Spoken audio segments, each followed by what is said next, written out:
Our landlords are so insane, we're fleeing our house. This story came January 1st, 2026. That is so weird to say. You know, when you have to get used to it and you start writing out the date and you write like the previous year, you're like, nope, new year. It's gonna take some getting used to. My story is long because it happened over the course of 6 months. It's fine if it doesn't get any reaction because I think deep down, I just wanna lay it out to kind of process it and move on. I'm French, so please excuse any bad grammar. I'm a 31-year-old man. My wife, 29, is American born and raised. We live in France. We've been married for 9 years, together for a little over 10 years, and 6 months ago, we welcomed our first kid, a beautiful baby girl that fills us with joy. Unfortunately, 6 months ago is also when our trouble started. We moved into a new house just a couple weeks before birth. It's a huge house, 2 stories, but it's been reworked into 2 separate apartments with one on top and one below. We still both have separate yards and patios, and we essentially live in 2 completely separated apartments inside a house, if that makes sense. A lot of houses do that I've seen anyway. I'm in Ontario. They do like an upper level and a lower level unit in one house. We were offered the apartment on top, which we were pretty excited about. A yard for our dog and daughter and a space that's big enough. We were thrilled. The landlords are a couple and they're about our age. Very surfer, hippie vibe, living in a van, that kind of stuff. The guy, we will call him Clint, used to be our landlord in our previous apartment, and things couldn't have been more chill. So when we asked for something more adapted for our baby, he told me that he and his girlfriend Amelia just bought this house/apartment and they could get us in. We've never met Amelia before this, but Clint was so nice and chill, we had no reason to question it. As we moved in, they did say to us that the bottom apartment below us would be empty for the time being. No one lives in it because they are about to fully renovate it and that the construction would be very loud, but they intend to work at reasonable hours and never on the weekends. We told them that it seems perfectly reasonable and that it wouldn't be an issue on our side. Holy crap, if I could go back to that day now. I'm just picturing construction and newborn baby. Oh boy.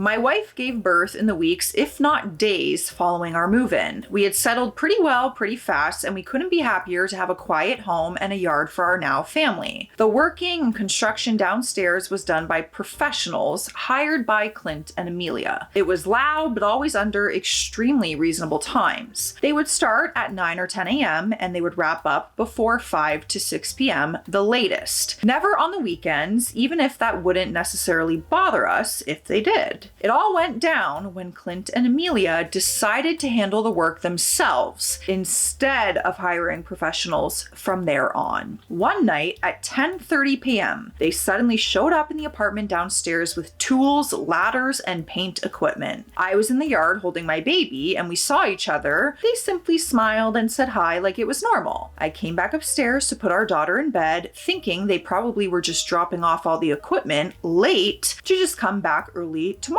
They were not. We started hearing hammering around, ladders dragging around, and a constant sound of crunch and scratch, which turned out to be one of them scratching paint off the walls with an electric paint scraper. It was nearly 11 p.m. I went downstairs and I asked them calmly if they really planned on working that late because we have a 1-month-old upstairs trying to sleep. Clint just told me they were gonna paint and painting doesn't make any sound whatsoever. I said sure, but hammering and using electric tools and just dragging a ladder around at 11 p.m. knowing there was a newborn upstairs is not quite normal. Amelia stepped in and told me with the most passive-aggressive BI tone I've ever heard. You do understand that you will have neighbors soon, right? I tried to tell her that having neighbors who are simply at home chilling is not really the same as doing actual construction work in the middle of the evening, let alone with a newborn upstairs, but she wouldn't see it that way. So I left. I went upstairs frustrated and angry, and I told my wife. Over the weeks, this became their new habit. They would show up at the most random time of the day, like 5 in the afternoon, and they would do construction construction work until 8 at the earliest, sometimes even 9, 10, or 11 p.m. Now, my wife and I understand that having a baby does not make us the center of the world. We understand that under French laws, they are technically allowed to work all day and that quieter work can go up until 8 p.m. It just felt insanely rude that they specifically and only showed up late and then proceed to stay even past the legal hours. Eventually I snapped and I texted them saying that even if they want to be rude and stay up until the absolute last minute of legal hours, fine. But they can't stay past what's legal anymore because they're destroying our newborn sleeping habits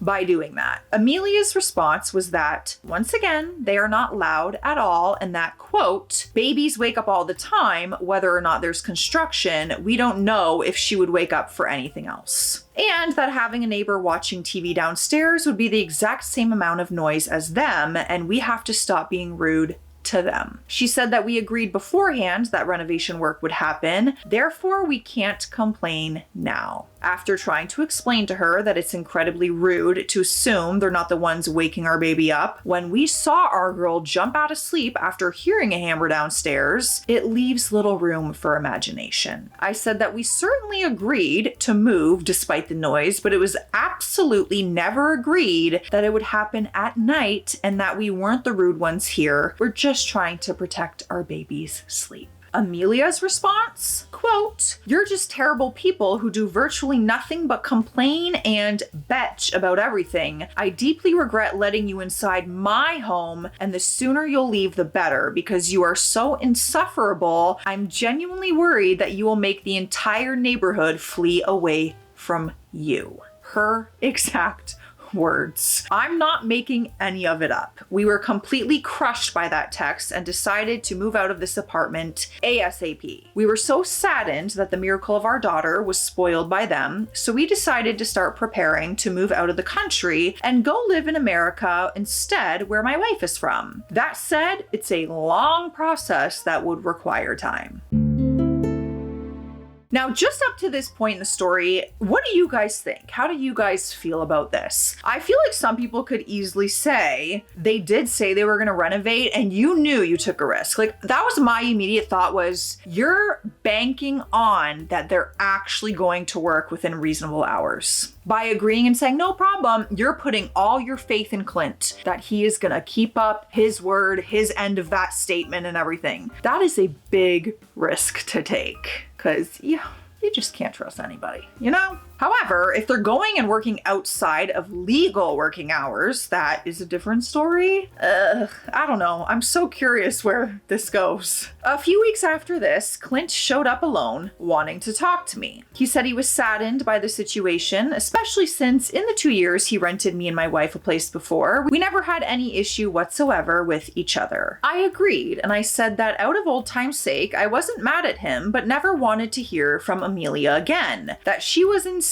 and has the worst attitude I've ever seen. He literally did the emoji with an awkward smile and said, let's just say she's a very energized lady. Haha. He admitted to me that they both work during the day and can only work in the evening. I said that I understand that, but just like our baby isn't their responsibility, their lack of organization and taking on a big renovation when you lack the schedule isn't our fault either. We're just new parents trying our best. We have to compromise here together. He agreed and then promised to me that they would never come late again for their renovations. I told him that our baby generally falls asleep at 7 p.m. By law, they are allowed to stay until 8 p.m. and that's it. So if they could stop at 7 p.m., it would be great, but we'll allow them until 8 p.m. because it's the law. Clint agreed, shook my hand, and looked me in the eye and promised me they would never stay later than that. Raise your hand if you think they're gonna stay later than that. For sure, because Amelia didn't promise this. And for a little while, he kept his promise until they didn't. They started by progressively staying later and later and becoming louder and louder as time went. Just slowly but surely, they would do it all over again and even introduce new tools like an electric saw that he would gladly use past 8 p.m. Then they started to do extremely weird stuff, like using our backyard bench to hang their dirty, sweat-soaked clothes overnight. Another day, I noticed a ladder I own disappeared from my yard. I honestly thought a random person stole it while walking past my yard, until weeks later, I saw Clint just casually using my ladder. I told him this was mine and he wasn't supposed to come into my yard and steal my stuff. He said he just found it inside their apartment, and since he has a similar ladder in his place, he thought it was his. He said his ladder is almost the same color, but not quite, so he realizes, now that I mentioned it, that it must be mine. Bro is literally lying like a child. Just say you took it and forgot to bring it back. It's still stealing, but at least you won't look like an idiot lying about it. I decided that enough is enough, and I went to the cops to do what's called in France a formal complaint, which means I'm not suing them, but I am reporting the situation to the law in case I do end up suing. The cops confirmed to me I was in the right and typed down a rundown of what the law really says, and it was not on their side. I sent this complaint to Clint, hoping they would simply realize they're in the wrong and just stop from there on. They did not, and things got worse. Oh boy. Before we continue, it's hydration station. Drink your water. You need it. I don't make the rules. I tell you, I live off of an agenda and a planner every single day. Do you guys do that? I feel like not a lot of people do, or they just put it all on their phone. I need to write things down. I need a list. I need to check it off. And every year I go to Winners or Marshalls and I get a new one.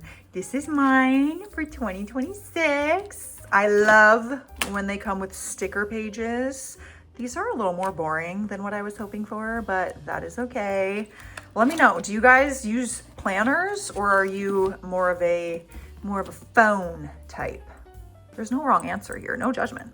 A few days after, as I'm leaving my place, Clint was standing right there with a little grin on his face. He tried to act tough with me, which is hilarious given his hippie surfer attitude, and said that if I ever sue them, I would deeply regret it. That he's lawyered up and this whole renovation operation is legit, and if I want to mess with it, I can try. He then proceeded to imply he would get my wife into trouble because he knows our secret. The secret in question is that my wife works an American job remotely while living in France. She pays her taxes legally, but her job could fire her if they knew. Clint was essentially telling me he would get my wife, now my mother of a 4-month-old baby, to lose her job over this feud. You left that detail out in the beginning. At that very moment, I snapped. I gave in. I insulted him. I told him he was a worthless piece of used words so crude I don't even want to type them. I insulted his mother, his dad, his grandma. I probably cursed Clinton's entire family tree while flipping him off with the middle finger on both hands. It felt amazing. Clint just stood there taking it all in, not saying a word until I went back inside my apartment and I slammed the door shut on him. I've been patient, but do not bring my wife into this. As I'm typing this, a couple more months after this day, Clint and I have never spoken at all. I once offered Amelia to meet up once so that we can just maybe try to stop fighting, but of course she refused. She said that since I use profanity, I'm automatically wrong in the entire situation, that it just shows what kind of person I am and why I was wrong all along about everything. She even felt the need to add, I hope being a father transforms you because it is heartbreaking to see someone as terrible as you being a dad. At this point, none of this affects me anymore. My wife left with our daughter. What? My wife left with our daughter to America to stop prepping for my visa.